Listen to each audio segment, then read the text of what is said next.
해마다 요즘이 되면은 1인당 전기 사용량이 최고치를 경신했다는 기사가 올라옵니다.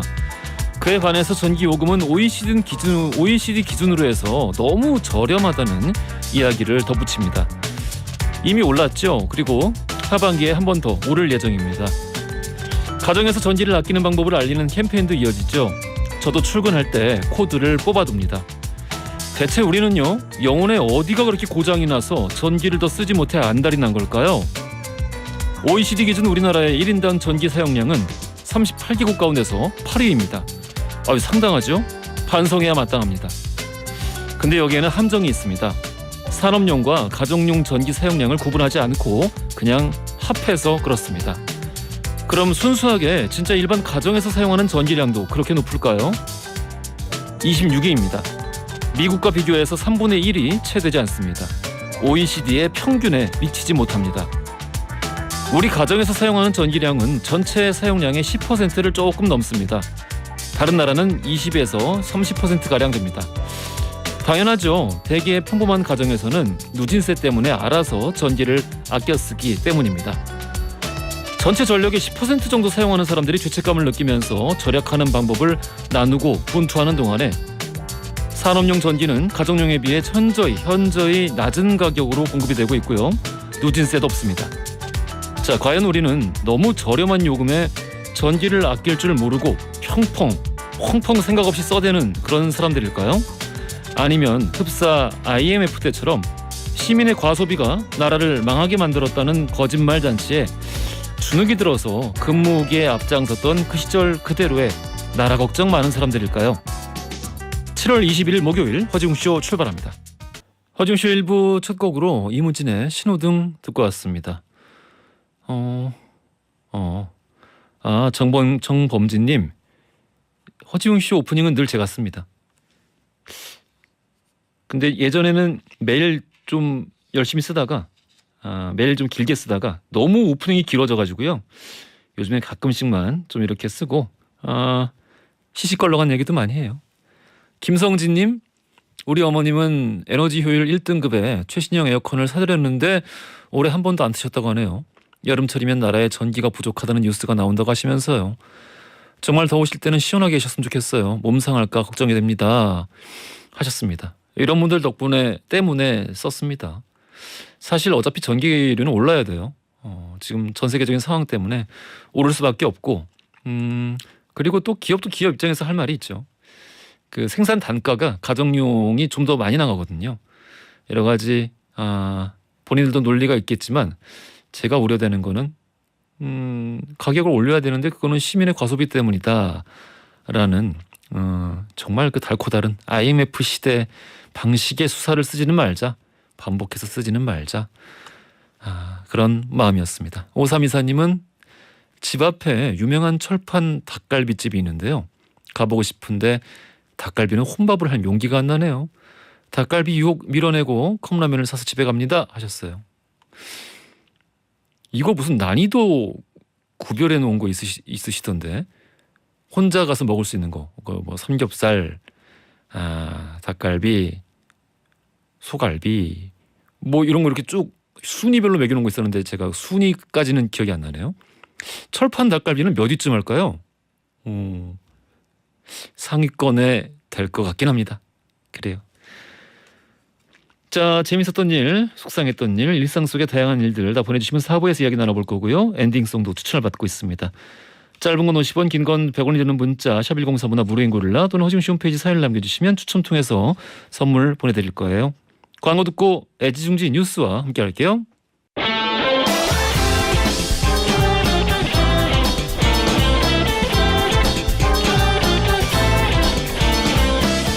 트렌디한 뉴스를 따라갑니다. 손예의 에, 허지웅의 지, 애지 중지 뉴스. 컨텐츠 크리에이터 손예희 씨 나오셨습니다. 안녕하십니까? 안녕하세요. 이 폭염 때문에 난리라는 기사들 굉장히 많은데요. 난립니다. 영국은 뭐 워낙에 폭염이 없는 그 지역이라 맞아요. 사실 거기 위치 보십시오. 이거 폭염이 있을 만한 곳이 수가 아니잖아요. 없어요. 그런데 지금 폭염이 닥쳐가지고 원래의 영국 기후에 익숙한 사람들은 당연히 에어컨이 없었는데 지금 아주 큰일 났다. 맞아요. 막 지금 고염으로 인한 환자와 어. 사망자까지 속출을 하고 있어서 큰일이라는 소식을 들었어요. 건강 문제도 그렇고 아주 난리가 진짜 이런 난리가 없더라고요. 네. 근데 미국에서도 보면은 미국 중남부 지역 같은 경우에는 최고 기온 40도 넘는 거는 뭐 흔한 일이 됐고 또 일부 지역은 심지어 50도가 넘었대요. 50도. 50도요? 네. 아, 33도만 해도 죽겠는데. 그러니까요. 아니 우리 막 35도 넘는다 이러면은 오늘 진짜 덥겠다 막 이러잖아요. 근데 그러니까. 50도가 넘은 지역도 생겼습니다. 50도가 넘으면 대체 어떤 느낌일까? 그렇죠. 예. 저는 진짜 용광로에 있는 기분이지 않을까. 50도라니. 네, 그래서 진짜 지구 온난화 얘기만 했지 예. 이런 숫자를 보니까 진짜 확 체감이 되더라고요. 그래서 그렇구나. 그 이제 동영상 뉴스 있잖아요. 네. 동영상 뉴스를 보는데 아무것도 없는 철로에 불이 나더라고요. 오 맞아. 보였어요 그거? 네. 아무것도 없어. 뭐 누가 이렇게 지른 것도 아니야. 뭐 이렇게 불을 확 한 것도 아니고 뭘 기름을 부은 것도 아니고. 그렇죠. 그리고 뭐 작은 불씨가 막 튀겼는데 어디 불이 붙었다 이런 게 아니라 그냥 아무것도 없는데 갑자기 자연 발화가 일어나. 맞아요. 철로에. 그러니까 열이 그만큼 다른 거죠. 야 어마어마하구나. 저도 진짜 깜짝 놀랐거든요. 큰일 났습니다. 맞습니다. 폭염의 코로나에 여름을 나는 게 참 쉽지가 않은데 전 세계인이 똑같은 운명 공동체라는 거를 다시 한번 실감하게 됩니다. 맞습니다. 첫 번째 헤드라인부터 들어가 볼게요. 네, 오늘의 첫 번째 소식은 올 여름에는 시넥 어떠세요?입니다. 이 늘 우리 이제 희애 씨가 네. 뭔가 내가 어디서 보도 듣도 못한 단어를 늘 알려주시는데 오늘도 이것도 마찬가지인 것 같습니다. 요거는 근데 캠페인 이름이긴 해요. 예. 그래서 좀 의미 있는 캠페인이 있어가지고 제가 네. 한번 가져와 봤고요. 네. 이 시넥이라는 거는 바다의 씨 그리고 과자의 스낵을 합친 합성어예요. 그래서 이 캠페인이 바다 쓰레기가 돈이 되는 과자 상점이라는 슬로건을 바탕으로 하는 캠페인 이름인데요. 네. 이 한국관광공사랑 환경재단이 함께하는 캠페인이고요. 이 바다에서 쓰레기가 진짜 많이 나오잖아요. 그러니까 이런 것들을 주워 오시면 바다와 관련된 과자, 뭐 고래땡, 뭐 자갈땡 이런 것들. 둘 다 맛있는데. 그렇죠. 이것뿐만 아니라 뭐 재미로 먹고 맛으로 먹는 땡땡땡 부르면 안 되잖아요. 땡땡땡땡땡땡. 그런 것들. 네. 이렇게 그 무게 달아가지고 그만큼 드리는 캠페인을 하고 있는 거예요. 그렇군요. 너무 재밌기도 하고 또 의미도 있잖아요. 네, 그래서 이 캠페인을 제가 소개를 한번 해드려 보려고 합니다. 그렇군요. 이게 지금 현재 하고 있는 건가요? 네, 이제 곧 시작이 될 거고요. 23일부터 8월 14일까지 진행이 되는 거예요. 그러니까 이게 정확하게는 참여자가 일단 시넥 트럭에서 저 참여하겠습니다라고 등록하고요. 예. 그리고 청소 도구를 대여받은 뒤에 해수욕장에서 쓰레기를 수거해서 가져가면 그 무게에 따라서 과자를 증정받는 방식인데요. 네, 이것뿐만 아니라 또 인별그램에다가 해시태그 달아가지고 시넥 이렇게 게시글도 올리면 추첨해가지고 기프티콘도 제공을 한다고 합니다. 그래요. 네, 요즘에 쓰담 캠페인이 유행인데요. 이게 쓰레기 담기의 줄임말이에요. 맞아요. 예. 네, 요게 유행처럼 번지고 있는데 이것도 비슷한 캠페인이다라고 보시면 되겠습니다. 그 모든 해수욕장에서 하는 건 아닐 거고. 맞아요. 예. 그런 건 아니고요. 아까 네 곳이라고 그런 것 같은데. 오호, 예. 양양 서피 비치. 양양. 서핑 많이 하시는 곳. 예, 예. 네, 거기랑 그리고 경포 해수욕장, 예. 그리고 주문진 해수욕장, 속 속초 해수욕장 이렇게 네 군데를 순차적으로 돈다고 하고요. 네. 가장 먼저 양양 서피비치 7월 23일부터 24일, 강릉 경포 해수욕장은 7월 30일과 31일, 주문진에서는 8월 6일에서 7일, 속초에서는 8월 13일에서 14일에 진행이 된다고 합니다. 그렇군요. 네. 한국관광공사랑 환경재단이 좋은 일하네요. 이거 되게 재밌을 것 같지 않아요? 이 과자 회사랑 어떻게 뭐 후원을 받는 건가? 했을 것 같아요. 그리고 오. 후원금도 또 따로 받고 있는데 후원금을 받아요? 네, 요거 받으면 또 바다 정화 작업에 오. 100%다 이제 환원을 한다고 하니까 또 이것도 네. 의미 있는 사업일 것 같습니다. 그렇구나. 이거 바닷속 오염이 굉장히 심각해서 장난 아니더라고요. 사실 우리가 뭐 캠페인 이런 걸로는 뭐 다 할 수는 없는 거지만 우리가 빨대를 써서 바다가 뭐 물고기가 죽어요, 뭐가 죽어요, 막 이러는데 사실 빨대 이런 건 거의 영향이 없고요. 실제로는 버려지는 그물 같은 거. 네. 잘 아시네. 장난 아니더라고요. 어망이 진짜 심각하죠. 다 죽어. 이거 정말 청소해야 되는데 이런 것까지 좀 깔끔하게 작업될 수 됐으면 있는 좋겠습니다. 그러니까 희망을 하고 있습니다. 맞습니다. 다른 종류의 캠페인들도 있는데 뭐 쓰담 캠페인 포함해서 네 맞아요. 어. 육상에서 참여할 수 있는 캠페인도 있는데요. 음. 동서남해안 및 비무장지대 접경 지역까지 연결한 걷기 여행길이 있거든요. 네. 그러니까 여기에서도 쓰담 캠페인이 진행이 되고 있어요. 그래서 수거한 쓰레기를 가져다 주면 증정품도 주고 네. 학생분들은 요 봉사활동 점수 이런 것도 중요하거든요. 예. 그래서 봉사활동 점수도 이제 기부를 하는 이런 식으로 진행이 된다고 합니다. 그래요. 좋은 일입니다. 그렇죠. 이건 꼭 한번 많은 분들이. 동참하고 싶고 과자도 타 먹고 싶습니다. 둘 다 내가 좋아하는. 저는 이거 재밌을 것 같아요. 그러니까 어. 요 과자만 제가 설명해서 그렇지 뭐 과자 해산물만 나는 과자는 많잖아요. 뭐 깡도 있고. 뭐 오징어 뭐 이런 것도 있고. 아 맛있지. 그러고 보니까 잠깐 많잖아요. 바다 새우 땡도 있고 뭐 많아요. 그러니까. 그런 종류들 대부분 다 진행한다고 하더라고요. 그거 다 포함되는 거예요. 그러니까 요거 두 개만 하는 게 아니고 제가 예시를 드린 거고. 그러니까 이게 또 타먹는 재미도 있고 나는 좋은 일도 하고 이러니까 또 괜히 이상한 데 여행 가지 마시고 이런 데 그렇구만. 가가지고 해주시면 좋지 않을까. 알겠습니다. 맛있을 것 같아요. 네. 계속 먹는 생각만 들어가지고. 많은 분들이 지금 씨넥을 오늘의 정답은 씨넥이 아닐까 해서 아니에요. 아니에요? 지금 1번 씨넥, 2번 씨넥, 3번 씨넥 엄청 많이 보내셨는데? 땡땡땡땡 땡땡. 아니군요. 아닙니다. 그러면 첫 번째에서 안 나온다는 얘기 같은데? 뒤에서 나옵니다. 바로 두 번째 가볼게요.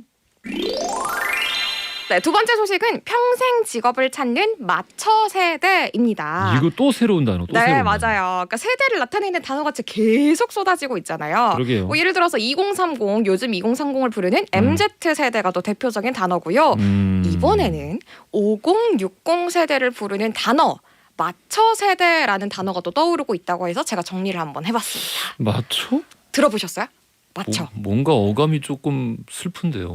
맞아요. 조금 슬퍼요.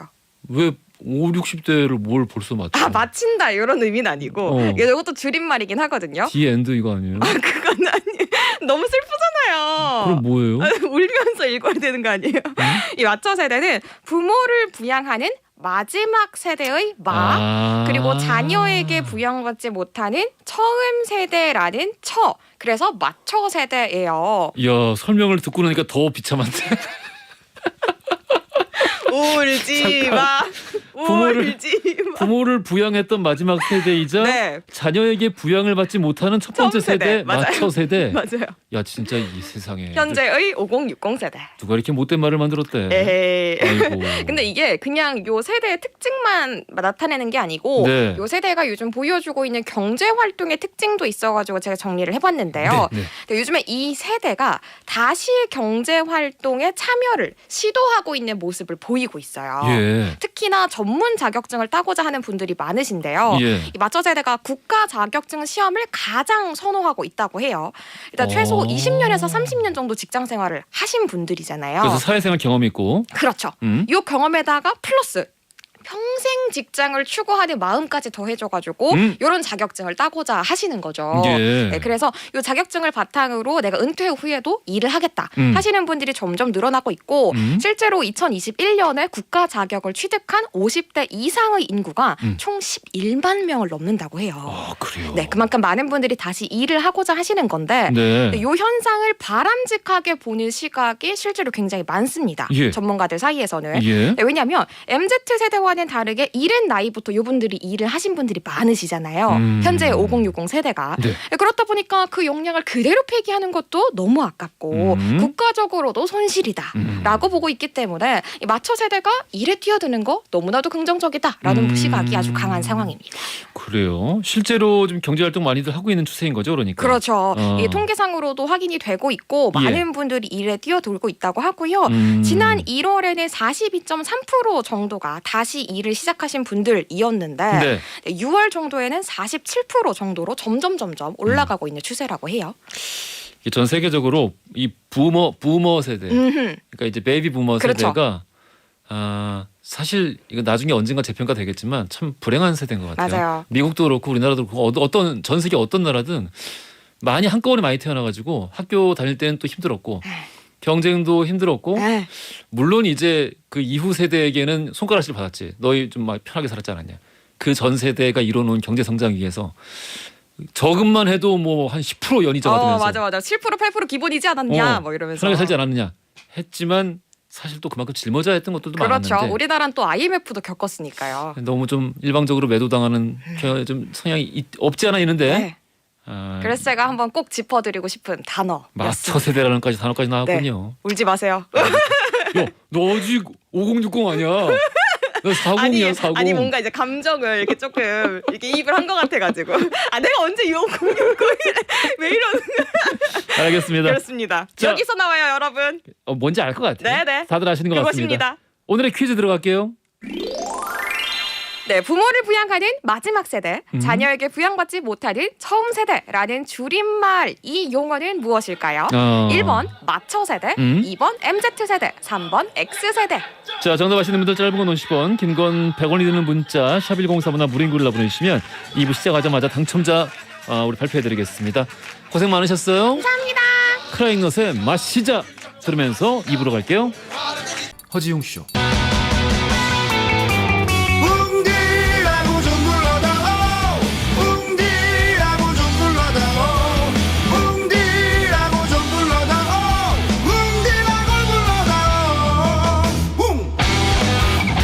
세상을 향한 유쾌한 궁금증 허지웅 쇼.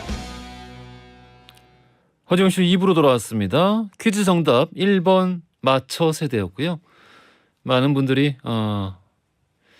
공감을 보내주고 계십니다. 이승희님은 또 이런 말씀도 주셨네요. 맞아요, 우린 낀 세대예요. 시집살이는 당했지만 시집살이는 시키지 못하는 낀 세대. 이렇게 또 보내주기도 하셨습니다. 그 말도 맞네요. 좀 시간이 지나면서 이게 우리나라 특유의 그런 거 있잖아요. 너무 자식들에게 과몰입하는 문화, 정서적으로든 교육적으로든 너무 과몰입해서 오히려 자식들의 인생을 불행하게 만들거나 자신의 노후를 불행하게 만드는 그런 일들이 점차 사라지는 그런 효과도 있지 않을까라는 생각도 동시에 들게 됩니다. 우리 선정답자 안윤정님, 정재한님 축하드려요. 떡볶이 보내드릴 거고요. 자, 일반 정답자 옥승희님, 배경옥님, 이지혜님 요 세 분은 커피 쿠폰 보내드리겠습니다. 옥승희님은 지금 퇴직 후에 취업을 위해서 도배사 자격증을 준비 중이신 지금 현재 50살이라고 마처 세대라고 이렇게 또 보내주셨네요. 자, 당첨되신 분들 모두 축하드리고요. 2부 마지막에도 돌발 퀴즈 한 번 더 준비가 되어 있습니다. 문자번을 준비하시고, 자, 오늘 히스토리 월드 역사 속 날조가 100% 의심되는 사건들에 대한 이야기 살펴보겠는데 역사 속의 날조 이거는 썬킹 교수님 전문인데 평소 하는 말씀 50%가 날조라서 농담입니다. 광고 듣고 썬킹 교수 박광일 작가 바로 만나볼게요.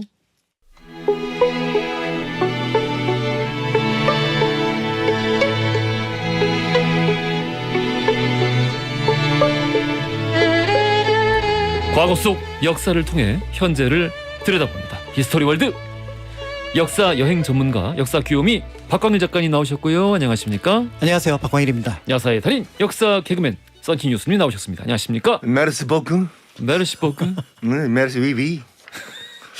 오늘 뭔가 기분이 좋아 보이시는데 네. 역시 오늘 주제가 날조라서 기분이 제가- 굉장히 좋아요. 기뻐 보이십니다. 제 인생 자체가 날조예요. 날조 윤지영님께서 요즘 히스토리 월드 1회부터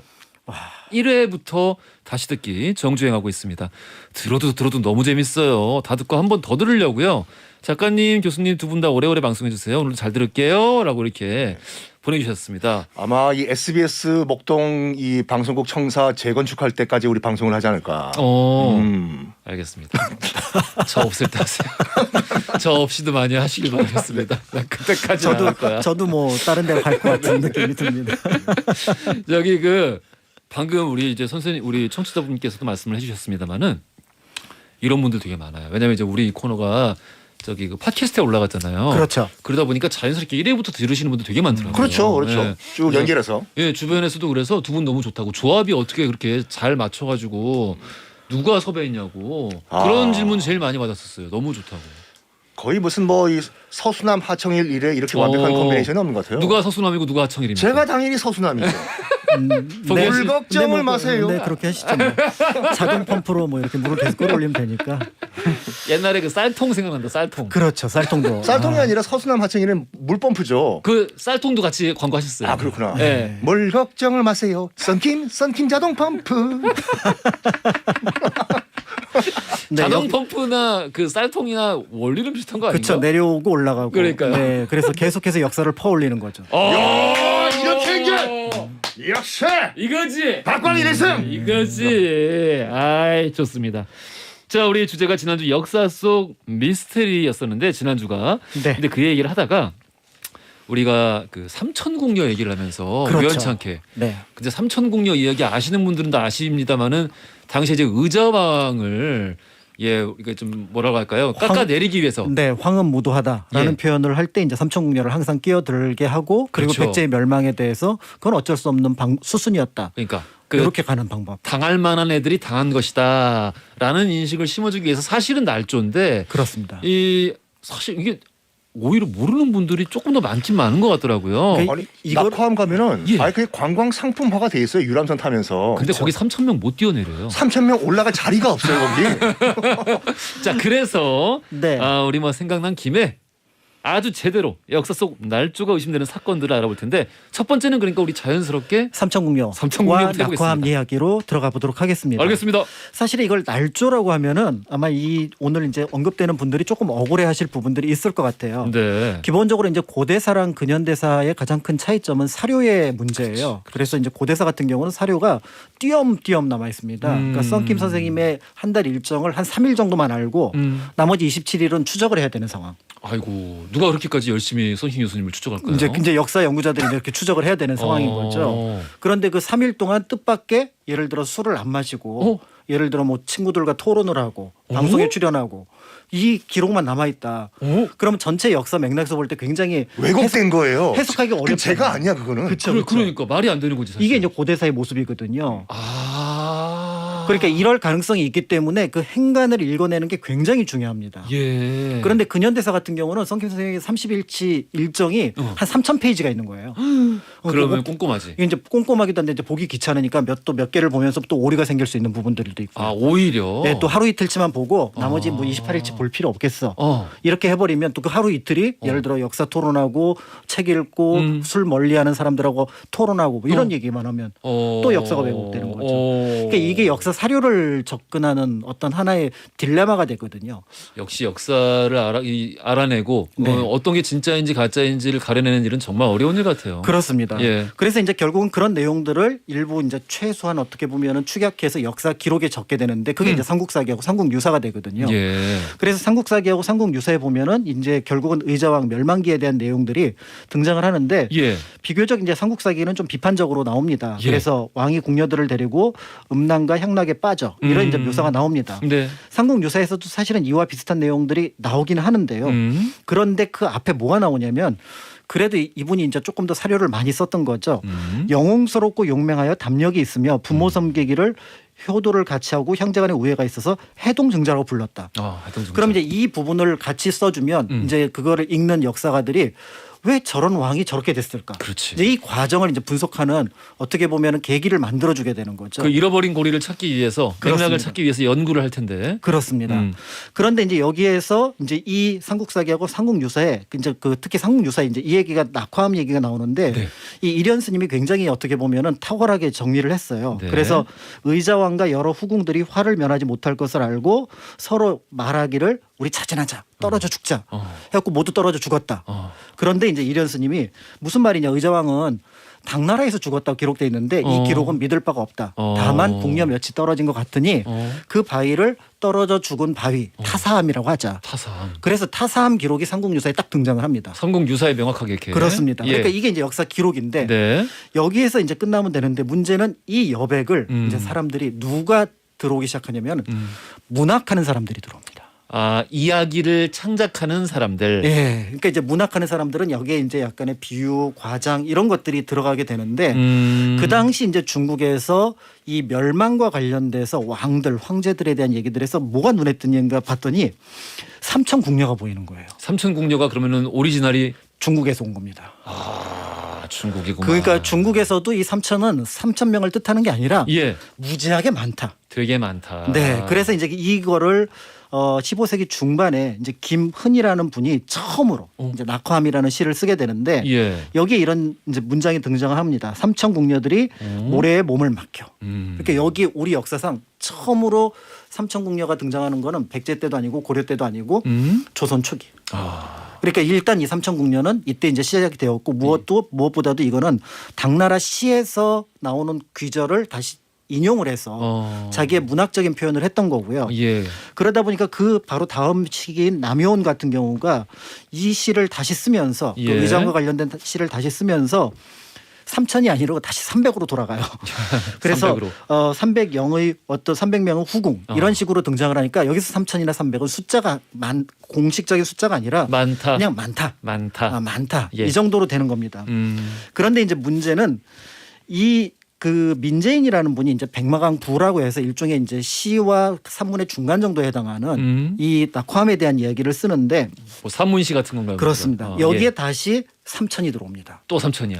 그런데 이게 명문장이었던 거예요. 너무 잘 쓴 거야, 근데. 예. 뻥을 쳤는데 문장이 너무 좋아. 그 문장이 너무 좋으니까 이제부터 이 민재인의 백마강 부라고 하는 문장을 많은 학자들이 인용을 하고 아하. 그리고 무엇보다도 백마강 낙화함에 가면은 이거 한번은 읽어보고 그리고 그거 한번 또 읊어보고 이래야 어떻게 보면은 부여 여행을 하는 맛이 난다. 제대로 한 것이다. 이렇게 되니까 여기에 이제 삼천궁녀라는 말이 이제 들어간 거죠. 그래서 이제 그게 널리 퍼지게 됐는데 그렇다면 문제는 이게 분명히 역사 사실이 아니라는 것들을 예를 들어 정약용 같은 경우가 그런 얘기를 했거든요.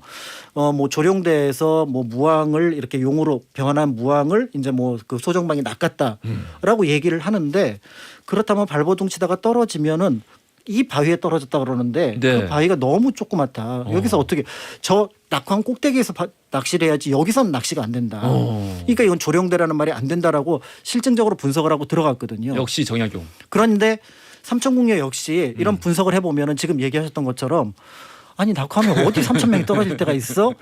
이래야 되는데 예. 문제는 이 이야기가 살아남았다는 거죠.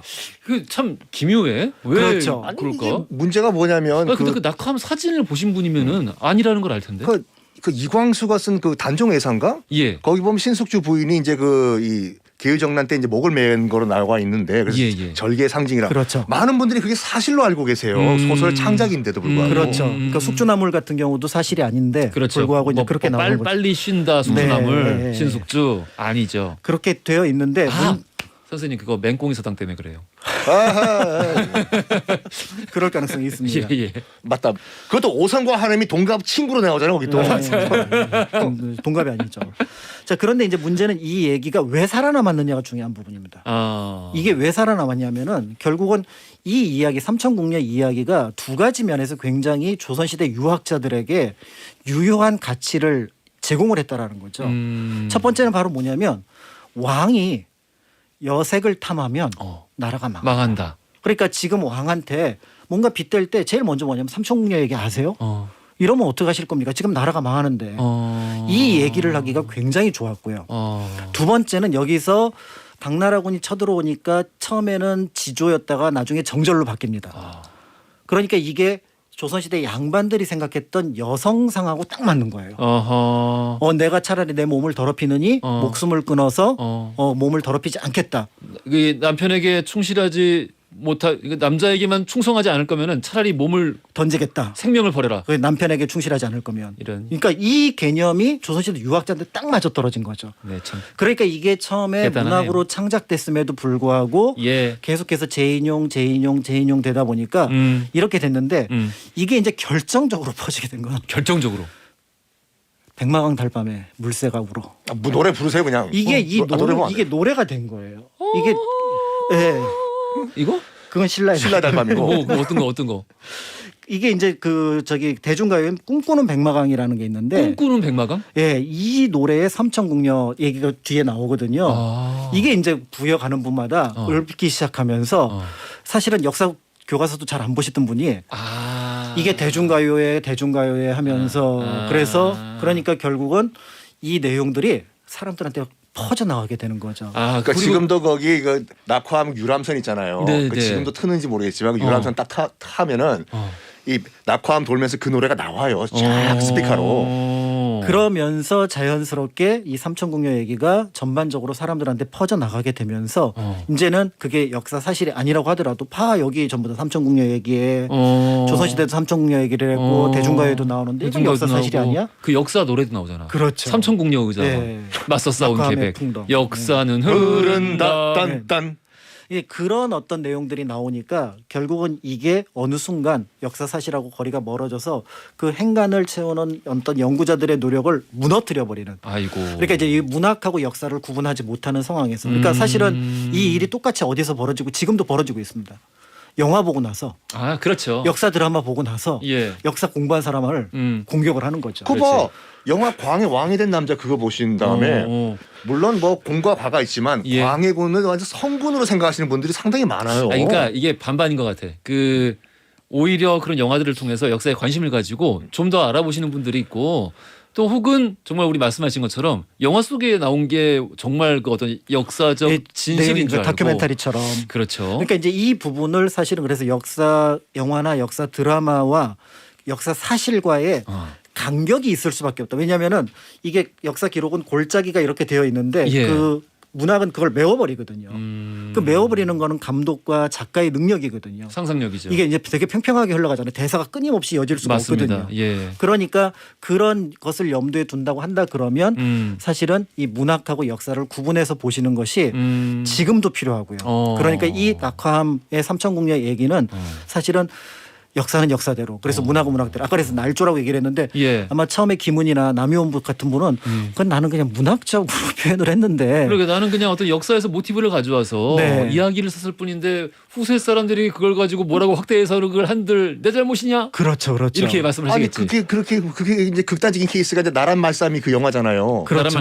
나라 말싸미. 네. 아, 그 왜 승려분이 이제 네, 한글을 창제한 것이다. 심리님이 주로 이제 창작을 했던 산스크리트어를 바탕으로 해서 한글을 만들었다. 아, 이건 진짜 집현전 학사들이 도와준 것도 아니고 순수하게 세종대왕이 만든 그렇습니다. 건데. 네, 이제 그런 면에서 아하. 볼 때 사실은 이제 그래서 제가 생각할 때는 또 한편으로 그러니까 영화 감독님이나 영화 제작자분들도 이걸 역사라고 하시면 안 되고 역사 영화라고 하셔야 돼요.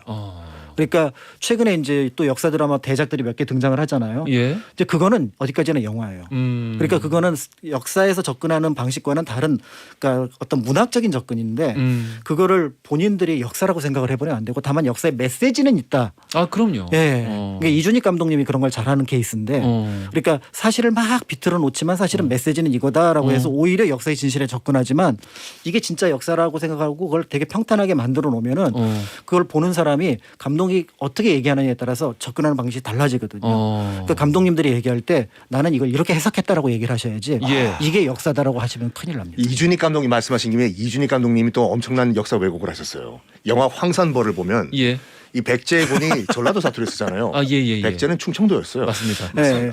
근데 뭐 비슷비슷하게 섞어 쓰는 거지 뭐. 네. 충청도랑 전라도랑 비슷한 말 되게 뭔 많아요. 소리 하는 것이요. 되게 많어. 거의 열어 끝나. 나가 충북 영동이거든. 진짜 전혀 이게 충청도 나 사투리 충북 들리세요? 영동이 본 적이에요 나. 그렇죠. 아, 충북, 유리하면. 예, 영동 이쯤이면 경상도도 살짝 넘어갔다 오지 않나요? 나뭔 소리 하는 것이요. 봐봐, 전라도 사투리 썼잖아. 그런 면에서 이제 더 이상 그래서 이제 부여에 그냥 몰라 여행을 가거나 하는 거는 상관이 없지만 역사 답사를 가셨다. 그럼 이제 더 이상 삼천궁의 얘기는 안 꺼내시는 게 교양인의 상식. 맞습니다. 네. 그리고 아마 거기를 직접 이렇게 보시면은 삼천궁녀 얘기를 오늘 해야지 하고 이렇게 동행인이랑 갔다가 차마 입 밖으로 그 말이 안 나오실 거예요. 그렇죠. 예, 도저히 그 물리적으로 네. 3,000명이 번호표 뽑고 올라가야 돼. 택도 없어요. 30명도 힘들어요. 그러니까요. 그래서 조선시대 궁녀 같은 경우가 한 300에서 500명인데 사실은 그 숫자도 많다라는 연구자들이 있거든요. 예. 그렇다 그러면은 당대의 경제력이라든지 인원 어떤 인구수를 비교해 보면은 그보다 훨씬 적었던 백제가 그 정도를 가질 수가 없었다는 부분. 그런 면에서 볼 때 누군가 역사를 좀 가볍고 어떻게 보면은 딱 이렇게 단도직입적으로 얘기하는 부분들은 약간 조심스럽게 접근할 필요가 있다. 오늘 박광일 작가님이 처음 얘기부터 너무 좋은 말씀을 많이 해주셔가지고 저도 개인적으로 너무 지금 그쵸, 역사를 약간 끌어올리는 감동적이야. 아, 그것부터 좋았어요. 이게 사실 셰익스피어부터 해가지고 정말 수많은 날고긴다 하는 훌륭한 명작가들이 역사를 모티브로 해서 굉장히 좋은 작품들을 많이 썼고 그렇습니다. 그런 것들이 역사와 혼용되고 있어요. 사실은 네. 역사적 사실 팩트와 이제 소설 속의 이야기들 픽션하고, 혹은 희곡 네. 속의 네. 이야기들이 섞여서 혼용되고 있는데 이런 부분에 대한 일침도 좀 가해주시고 또 이 사실 그렇거든요. 방금 말씀하셨듯이 골 말씀하시지 않았습니까? 네. 이야기는 평평하다. 네. 근데 진짜 그래요. 우리가 소설이나 영화를 볼 때는 이야기가 앞뒤가 맞잖아요. 그렇습니다. 맥락이 맞아. 네. 어디 현실을 보세요. 현실은 원래 맥락이 없어요. 그렇죠. 논리도 막 엇갈리고 근데 예. 그거를 사실은 본인도 모르는 상황인데 예. 예, 그거를 이제 누군가 작가들은 이렇게 평탄하게 풀어주는 거죠. 그렇지. 다음에 이제 노래 듣고 와가지고 이제 제 얘기를 하지 않습니까? 네. 딱 맞아 떨어져요. 그래. 우리가 바스티유 감옥이라고 맞아 하면 떨어지면 듣지 말까요? 아니야 왜? 나도 출연료 받은 값을 해야죠. 이 알렉산드르 뒤마의 삼총사 보면은 진짜 재밌죠. 달다냥 소설은 재밌어요. 너무 재밌죠. 거기 보면 바스티유 감옥이 최악의 감옥으로 묘사가 되는데 뭐 절대 가면 안 되는 곳. 그게 날조라는 걸 말씀드리겠습니다. 날짜라는 거. 이따가 우리 3부에서 이야기 나눠볼 거고요. 우리 3부 가기 전에 그것까지 해볼까요? 삼총사에서 제일 좋아하는 우리 그 사총사 인물 중에 한 명 고르기. 하나, 둘, 나는 셋. 리슐리에 나 리슐리는 추기경이잖아요. 추기경. 추기경이잖아. 4명 중에 한 명. 난 달다냥 싫어요. 달타냥 말고 뭐 아르테미스도 있고. 네. 누구 좋아해? 저는 그래 달타냥. 그 달타냥이 낫죠. 브루투스. 뚝딱뚝이, 예. 브루투스 어때요? 브루투스. 나도 달타냥 그러면. 너무하죠. 진짜. 안 해. 투표 문자 주세요 지금요. 난 리슐리에. 자, 알겠습니다. 3부가 참 기대가 되면서 우리 여기서 돌발 퀴즈 드리겠습니다. 앞서 삼천궁녀와 낙화암 이야기 들었는데요. 낙화암이 있는 이 지역 과연 어딜까요? 궁남지로도 유명한 지역입니다. 보기 드리겠습니다. 1번 공주, 2번 부여, 3번 청양. 힌트. 백제의 역사가 새벽에 이렇게 푸옇게 올라와요. 실제로 이 말에서 나왔어요. 네, 진짜. 부옇게 올라온다는 말이 예. 여기서 왔어요? 새벽을 대박. 뜻하는 말. 대박. 정답 아시는 분들 짧은 건 50원, 긴 건 100원이 드는 문자 샵1035나 무료인구를 보내주시면 추첨 통해 선물을 보내드리겠습니다. 해바라기에 꿈꾸는 백마강 들으면서 3부로 갈게요. 허지용 쇼.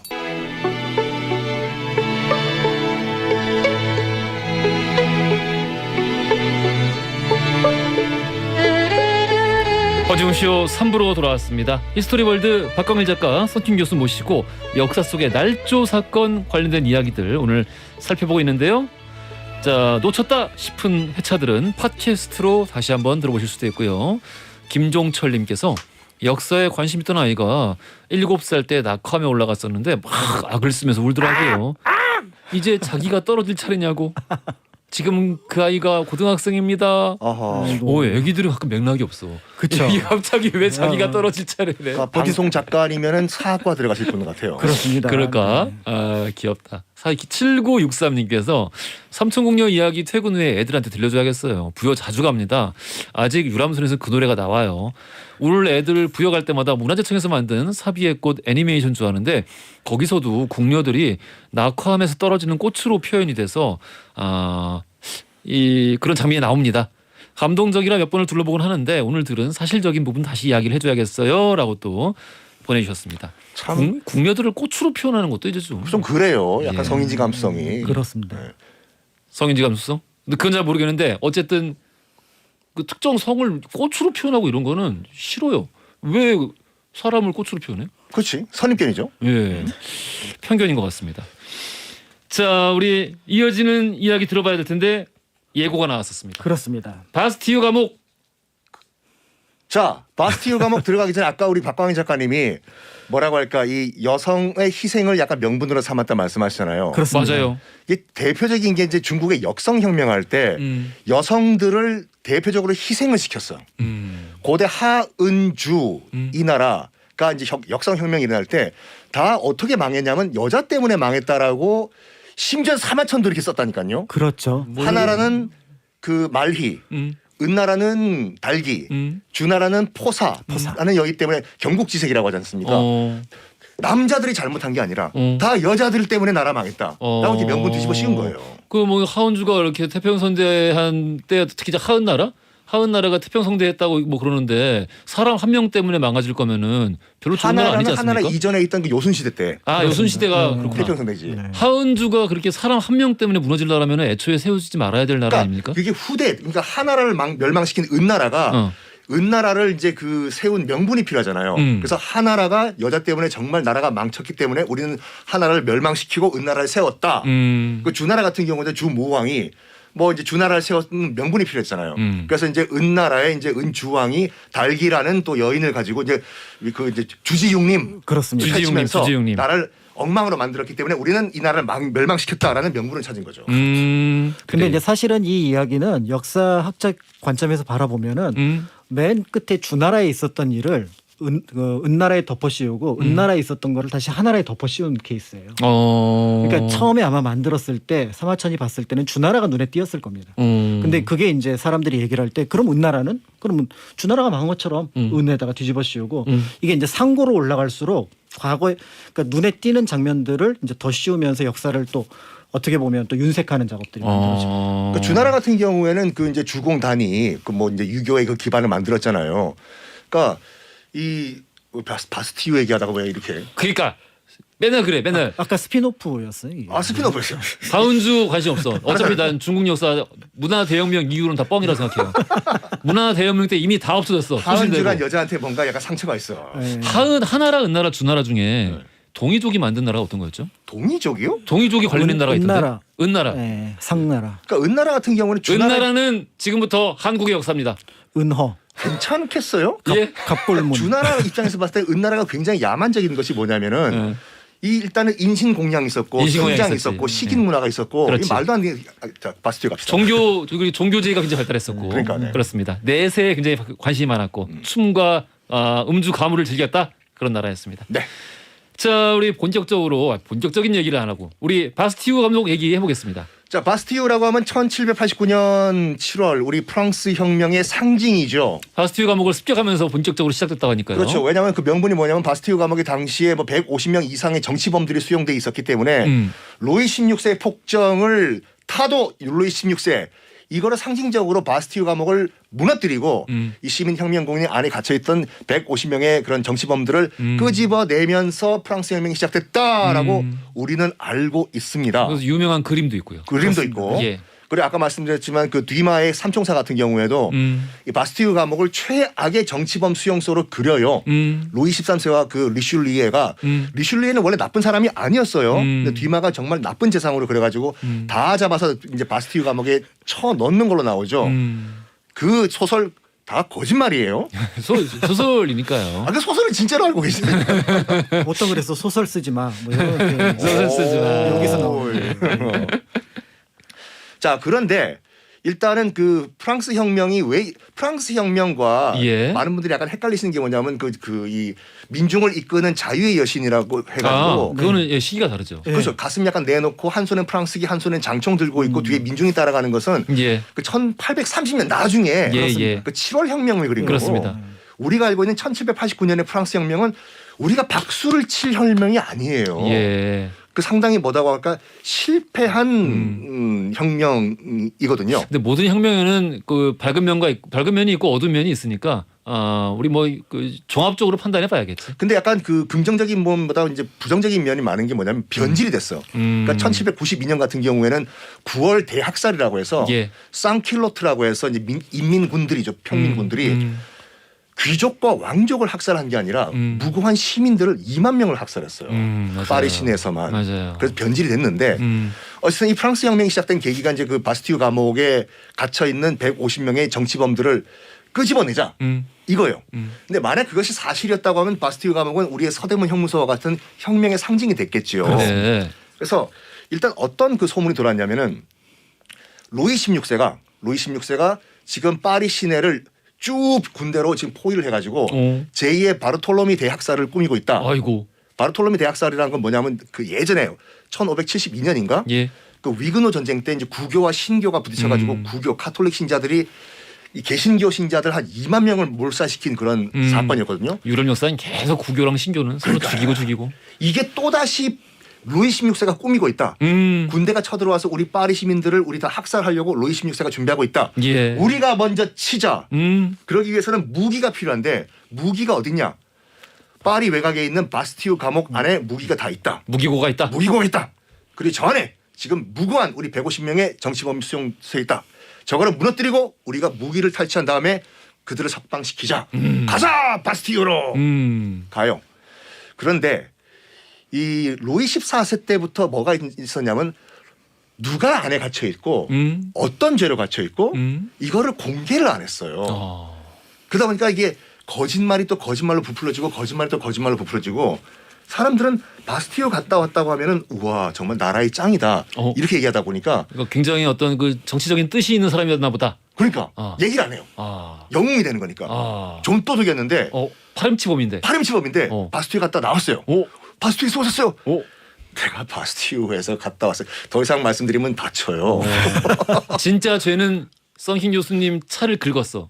그건 역적이죠. 차를 열쇠로 긁었어 일부러. 끝까지 추적해 난 진짜. 썬킴이 미워서 긁었습니다. 잡혀서 바스티유 갔다 왔는데 갔다 나 와서 블랙박스 다 왜 갔다 왔습니까?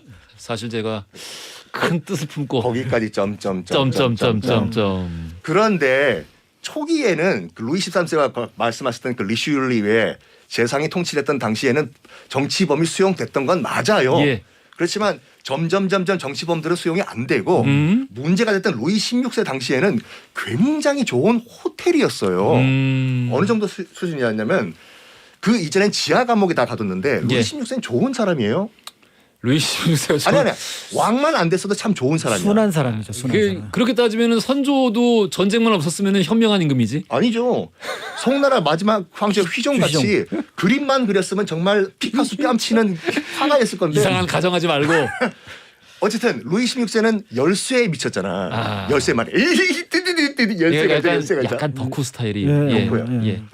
열쇠 장인이었으면은 TV쇼 진품 명품에 나가는 작품을 만들었을 건데 문제는 왕이에요. 왕이에요. 근데 사람이 심성은 착했어. 그래가지고 바스티유 감옥에 레노베이션을 했어요. 지하 감옥에 더 이상 가두지 말고 죄인들을 다 창문이 있는 방에 위로 올리고 그런 다음에 집에서 가재독을 다 갖고 오게 하라. 원한다면 책도 갖고 와서 책 읽게 하라. 엄청 성군이네. 그래요. 그리고 쥐가 많다고 하니까 예. 개와 고양이를 키우면서 쥐 잡아먹게 만들어라. 그리고 음주 가무도 허용을 했어요. 감옥에서요? 감옥에서. 그리고 또 방에서 나와가지고 심심하면 옆방 사람들이랑 카드놀이 해라. 다 시킨 거 이게요. 이걸 밖에 외부 사람들 몰랐던 거야. 루이 16세가 거의 호텔로 만든 사실을요. 어쨌든 이 1789년 7월 14일 흥분한 이 파리 시민들이 바스티유 감옥을 습격을 합니다. 야, 나 또 갑자기 높아심 드는데. 왜요? 우리 청취자분들 진짜 호텔이었다는 게 아니고요. 호텔과 호텔처럼 같은. 예, 처우가 좋았다. 제가 언제 감옥이에요, 호텔이라- 감옥. 제가 언제 호텔이라고 해서 호텔 아까 호텔이라 그랬어. 다시 듣기 들어봐요. 호텔 같은 감옥이라고 바스티유 했어요. 호텔이 아니라 바스티유 호텔 감옥인데. 같은 감옥. 그렇지. 처우가 좋았다. 처우가 좋았다. 아, 오케이. 가자 바스티유로. 위위위위위위 메시볶음 무너뜨렸어 결국에는. 무너뜨렸어. 그러니까 밑에서 문 열어라 시민들이 흥분한 시민들이 문 열어라 했더니 교도소장이 문 열겠어요? 그러니까 대포를 쐈어. 그래서 시민군도 많이 죽었어요. 예. 그러니까 흥분한 시민들은 더 이제 그 적극적으로 이제 한쪽 성벽을 무너뜨렸어요. 웬걸 무기가 일단 없어요. 무기가 일단 없어. 그리고 이 바스티유 감옥을 습격한 명분이 뭐냐면 루이 16세한테 그 탄압받았던 정치범들 150명을 지금 석방시키는 문제였잖아요. 죄수가 7명밖에 없네. 그리고 정치범이 없어. 정치범이 아니라 7명이 다 경제사범이었어요. 예. 어음 사기 이것들이요. 다 풀어주고 가십시오. 근데 뻘쭘하잖아요. 그래서 어쩔 수 없이 교도소장 데려오라고 왜 우리한테 대포 쐈냐고 목을 댕강. 그리고 또 가는 길에 그 파리 시장도 루이 16세랑 친하세요? 하여튼 지인입니다. 댕강. 그래가지고 프랑스 혁명 시작됐는데 이게 우리가 약간 헛수고했다는 거를 알리면 안 되잖아 이걸요. 민중들한테. 그래서 꾸미기 시작한 거야. 아. 우리가 다 석방을 했고 원래 안에 150명의 정치범들이 있었고 뭐 어디 자코뱅파가 혁명파가. 그 자코뱅파 그렇죠. 예. 그래가지고 나중에 혁명이 끝난 직후에 뭘 하냐면 제일 먼저 한 게 뭐냐면 바스티유 감옥을 해체시켜 버립니다. 아예 그냥 아예. 증거를 없애자. 흔적 자체를. 아. 그래가지고 흔적도 없는 바스티유 감옥에 이 또 뒤마의 삼총사의 그 스토리까지 합쳐져가지고 그렇지만 철가면 상상하면서. 아이언 마스크, 레오나르도 디카푸치노. 야 뭐요? 이게 약간 거짓말이 부풀고 해가지고 바스티유 감옥은 혁명의 대상징이 됐는데 알고 보면 굉장한 헛수고였다. 그렇지. 자, 우리 바스티유에 대한 이야기를 해주셨는데, 그러니까 모든 혁명이 그런 것 같아요. 그 밝은 면이 있고 어두운 면이 있고 아까도 말씀드렸습니다만은 물론 너무나 그 혼란의 연속이었고 정반합 그러지만 프랑스 혁명 당시만큼 그 이제 그 짧은 40-50년 동안 얼마나 많은 사람들이 죽었습니까? 그러니까요. 혁명과 반혁명, 아니, 반혁명과 혁명. 오죽했으면 1789년에 지금 바스티유 감옥이 무너지고 예. 이 10년 동안 얼마나 혼란이 그 장난 심했으면 아니었지. 사람들이 이렇게 혼란 공화국이고 뭐시기고 간에 다 필요 없다. 우린 옛날 다시 황제가 필요하다. 황제를 그래서 돌려달라. 국민 투표로 나폴레옹은 황제가 됐어요. 그렇습니다. 그러니까 그런 혼란을 틈타 가지고 또 이제 독재자가 등장을 하는 건데 물론 이제 나폴레옹은 그 흔한 독재자와는 조금 결이 다르긴 합니다만은 아무튼 우리가 이런 역사를 통해서 하지만 우리 프랑스 혁명 같은 역사적 혁명이 없었다면은 명예 혁명 또한 없었을 것이고 역사적에 우리가 인류를 바꾼 혁명들도 뒤따르지 못했을 것이다라는 유추도 함께 해보지 않을 수 있겠습니까? 방금 말씀하신 것처럼 프랑스 혁명이 약간 그 계속 getting worse 된 게 나아가지가 않고 뭐 우리가 알고 있는 그 1830년에 그 7월 혁명도 있었고 2년 후에 1832년에 6월 봉기 그걸 다 배경으로 한 게 레미제라블이지 않습니까? 코제트 엄마 정말 불쌍하게 죽잖아요. 그렇죠. 끝이에요? 감동 안 받았어요? 코제트 엄마 죽은 밖에서 것만 울고 계시는 기억나요? PD님들이 지금 코제트 엄마 죽은 것만 생각나요? 장발장은 생각 안 나요? 록다운 우리 주교님은요? 미리엘 주교님은요? 빵 하나 훔쳐갔다고 내가 19년 형을 받아. My name is 자베르. Do not forget. 잘하셨습니다. 잘 들었습니다. 나중에 제가 은식기와 촛대를 드리겠습니다. 아 너무 재밌게 잘 들었고요. 네. 우리 삼천궁리의 이야기 되게 너무 흥미진진하게 들어가지고 혹시 다른 얘기 조금 더 있을까요? 그러니까 삼천녀 얘기하고는 좀 다른데 이거는 네. 이제 문학이 개입되진 않았지만 네. 역사 서술에 있어서 의심해 볼 만한 부분들이 있지 않을까라는 부분들을 찾아낸 부분인데요. 바로 이제 조금 억울한 임금 케이스에 들어갈 수 있는 존재입니다. 바로 억울한 임금. 설마 선조가 억울하다고? 안 돼. 네 인조도 아니고요. 신라의 경혜왕. 경혜왕. 그러니까 경혜왕에 대한 기사는 아마 포석정하고 연결해서 가장 많이 들으셨을 거예요. 포석정. 네, 그래서 지금 저기 후백제군이 쳐들어오고 있는데 술 마셨다. 멋 모르는 경혜왕은 포석정에서 잔치를 벌이다가 결국은 급습을 받아서 자신은 이제 어떻게 보면 이제 자진을 그러니까 강요당해서 죽임을 당하게 하고. 나도 이렇게 알고 있는데. 네, 이 과정이 실제로 삼국사기, 삼국유사, 고려사 자료에 다 실려 있어요. 예, 저도 그렇게 그래서 알고. 그런데 있는데. 이제 이 내용이 예. 약간 의심스러운 게 그러면 여기까지 온 견훤은 예. 왜 경혜왕을 죽였으면 예. 그러면은 자기가 신라를 먹든지 아니면은 자기의 어떤 그 부하 중에 하나를 왕으로 세워야 되는데 예.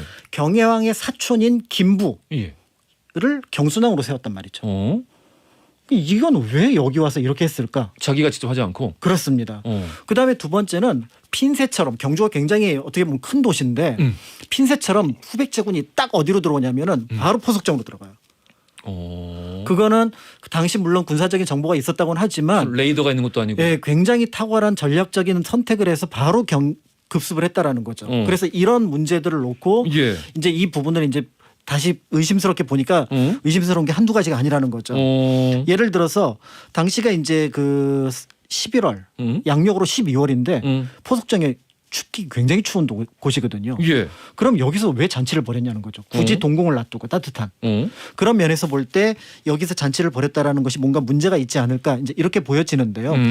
그런 면에서 볼 때 또 하나 이제 그러면은 신라에서 보면은 자기 왕 경혜왕을 죽이고 경순왕을 올렸는데 신라 사서에 경순왕을 비판하는 기록이 없습니다.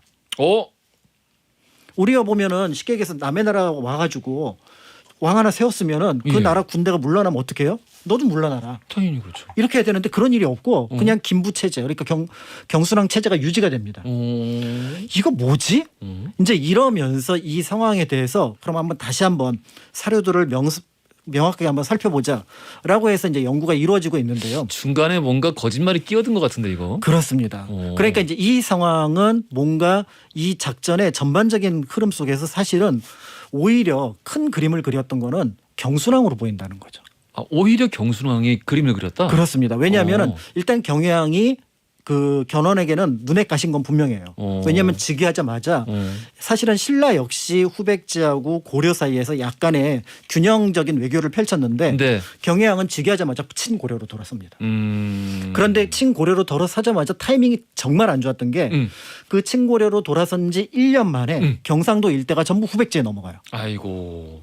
그러니까 이제 경향으로 볼 때는 뭔가 으쌰으쌰할 필요가 있어서 어떻게 보면 이제 팔관회와 비슷한 형식의 어떤 뭔가 대중들을 끌어모으고 신하들을 끌어모아서 우리 한번 잘해봅시다 했던 게 포석정일 가능성이 있는 거죠. 우리 해보자. 그렇죠. 열심히 하자 우리. 네. 야 주눅 들지 마. 네. 열심히 하면서 이렇게 하고 있었는데. 그렇죠. 어. 그런 상황에서 이제 이 상황이 뭔가 못마땅한 그러니까 아니 이 상황을 왜 괜히 친고려 정책을 써가지고 이렇게 사단을 일으키며 가만히 보니까 문제는 또 경향이 박씨예요. 그 앞에 세 왕이 박씨입니다. 김씨들이 볼 때는 저 박씨들 저것들. 내가 김씨고 저쪽이 박씨잖아. 네. 그러네. 저 박씨들 말이야. 그렇죠, 그렇죠. 그러니까 지금 나라를 여러분, 엉망으로 만들어놨다 쌍피 교수님 이거죠. 박씨죠. 예.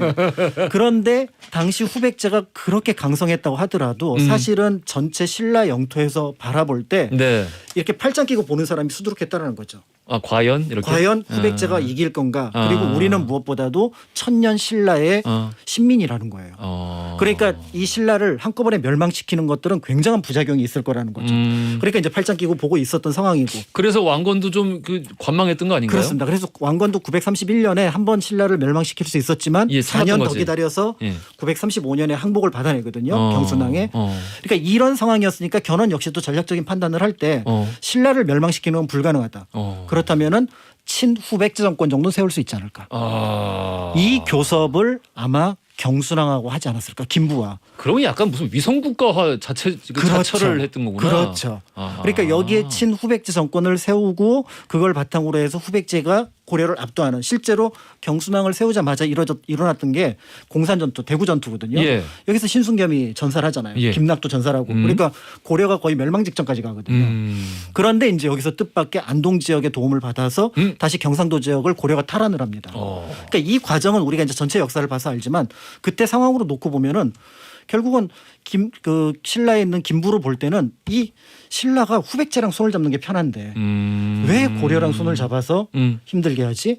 그렇다면은 그때 내부 정보가 흘러 들어가는 상황에서 어떻게 보면 핀셋처럼 딱 포석정을 찍어서 그럼 일종의 쿠데타네요. 그렇다고 볼 수도 있는 부분들도 있는 거죠. 그러니까 이 우리가 경영을 보통 무능하다, 예. 아니면 철 모르는 사람이다. 그리고 술 저렇게 좋아하면은 나라가 망한다. 그렇죠. 네, 그러니까 이렇게 적군이 쳐들어왔는데 막지도 않고 이렇게 했느냐라고 하지만 사실은 그 당시 막을 방비가 없었던 부분들도 있고요. 이미 하긴. 그때 영천까지 모두 다 장악했기 때문에 사실은 그때 신라는 딱 지금 경주 크기예요. 그러니까 전체 그 한반도의 한 3분의 2 크기가 아니라. 예. 그러니까 결국 신라는 할 수 있는 게 없는 거죠. 그 이제 포석정 얘기 나온 김에 안압지기를 개발할 때 예. 다 아시겠지만 몰라. 그 주사위가 나왔어요. 주사위가 나왔어요? 주사위가 나와서 포석정에서 이거 썼대. 오. 그러니까 술 먹고 벌칙이 삼잔일거. 똑같아 지금이랑요.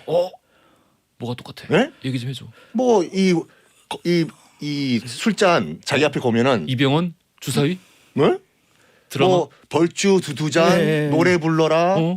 뭐 춤춰라. 춤춰라 엉덩이로 뭐 기름 써라 아 벌칙 같은 게. 벌칙이 귀족들이. 지금이 똑같아. 그냥 그런 얘기 하려고 했던 거였어요.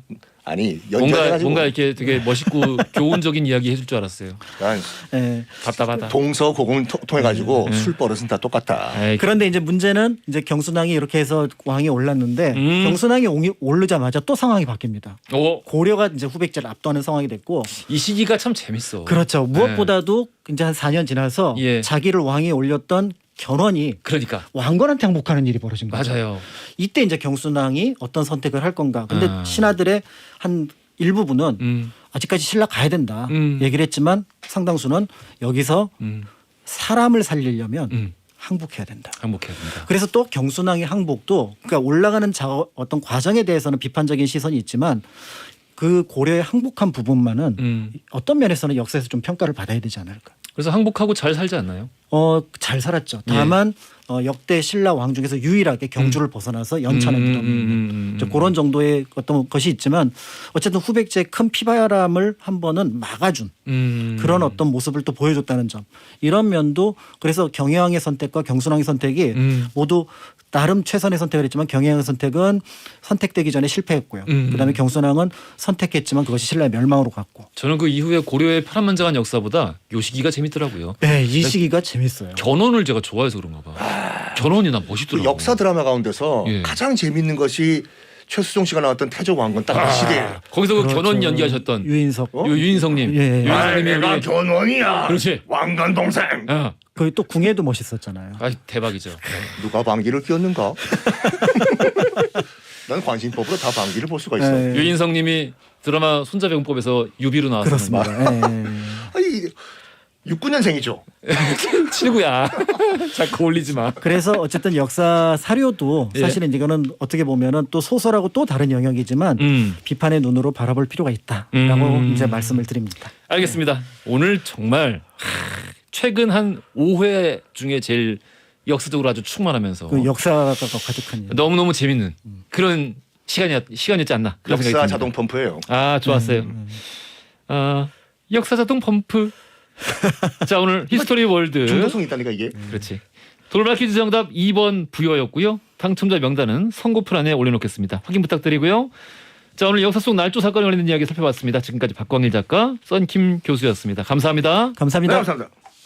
허지용 쇼.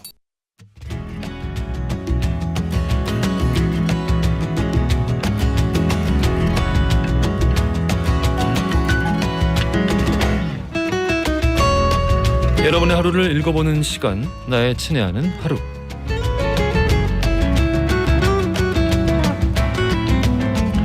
자 지금 이 시간 여러분들 어디서 뭘 하고 계시나요? 풍경 함께 공유해 주십시오. 추첨 통해서 선물 보내드리겠습니다. 5854님 웅디 우리 집 처마 밑에 제비가 알을 4개나 낳았어요. 갑자기 흥부가 된 기분입니다. 제비야 제비야 내년엔 강남 갔다가 박씨를 세트로 가져와다오 부탁하마 라고. 세트로 그 소원 이루어지길 바라면서 듀얼 액상 콜라겐 드릴게요. 2743님 요즘 머리로는 아이고 이성적으로 행동해야지 하면서도 자꾸 감정적으로 행동을 하게 되네요. 불쾌지수 높은 날씨도 한몫하는 걸까요? 욱하고 나면 남는 건 후회뿐인데 말하기 전 3초 생각 뭐 이런 것도 생각이 안 나요. 기분 전환하는 좋은 방법 뭐가 있을까요? 웅디가 하나 추천해 주세요. 이게 좀 그 평안을 얻는 방법이 때마다 또 이게 달라지고 그러는 것 같아요. 그때 자신의 어떤 상황이나 환경, 컨디션 이런 거에 따라 달라지는 것 같습니다. 저는 요즘 음악 많이 들어요. 제가 좋아하는 혹은 전혀 몰랐던 그런 음악들 이렇게 모아서 집에서 이제 좀 청음 환경을 잘 갖춰놓고 제대로 듣습니다. 제대로 딴짓하면서 하는 게 아니라 음악을 들어요. 제대로. 그러면 좀 괜찮아진 것 같아요.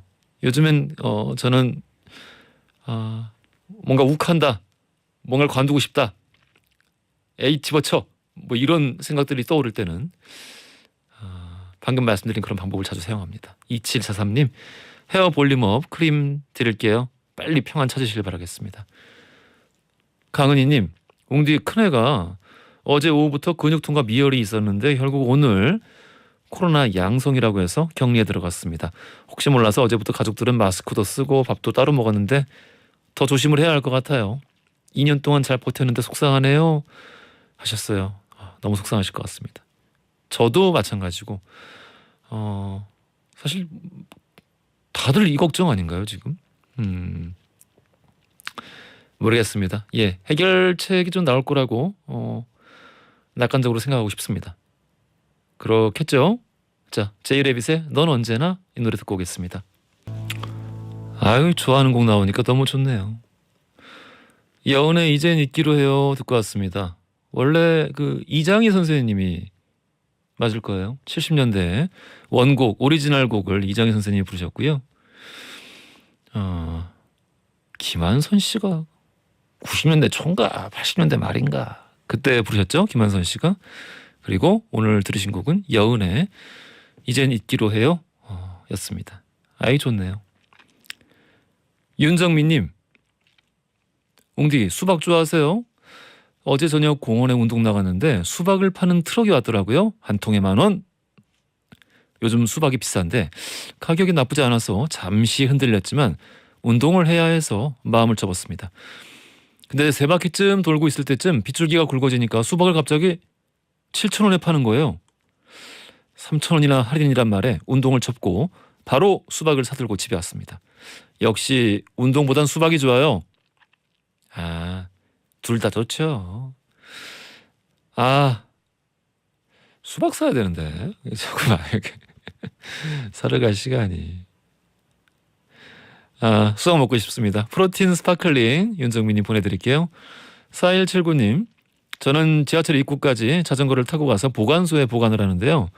누가 자전거 안장 떼어갔어요. 한두 분도 아니고 신고해야 될까요? 고민돼요. 이게 대체 뭘까요? 왜 이 자전거만 우리나라에서는 이렇게 자꾸 도난이. 어제도 무슨 그 야구경인가요? 축구경인가요? 그 큰 경기가 있어가지고 많은 사람들이 이제 그 물건 보관소 있잖아요. 보관소에 이제 맡기시는데 거기 맡길 자리가 이제 다 꽉 차가지고 못 맡기니까 그냥 위에 다 올려놓은 거야. 왜냐? 그렇게 둬도 우리나라에서는 도난을 안 당하거든요. 안 가져가 아무도. 근데 유독 자전거는 꼭 그렇게 다 가져가네. 그냥 가져가시는 것도 아니고 내장을 다 띄어 가져가요. 체인만 가져가는 사람도 있고 안장만 가져가는 사람도 있고 타이어 가져가는 사람이 있고 핸들만 띄어가고. 이게 뭔 일입니까? 이 수수께끼 누가 좀 풀어줬으면 좋겠습니다. 5238님께서 휴 그랜트의 Way Back into Love 신청하셨고요. 여기에 캐롤 키드의 When I Dream까지 해서 두 곡 함께 듣고 오겠습니다.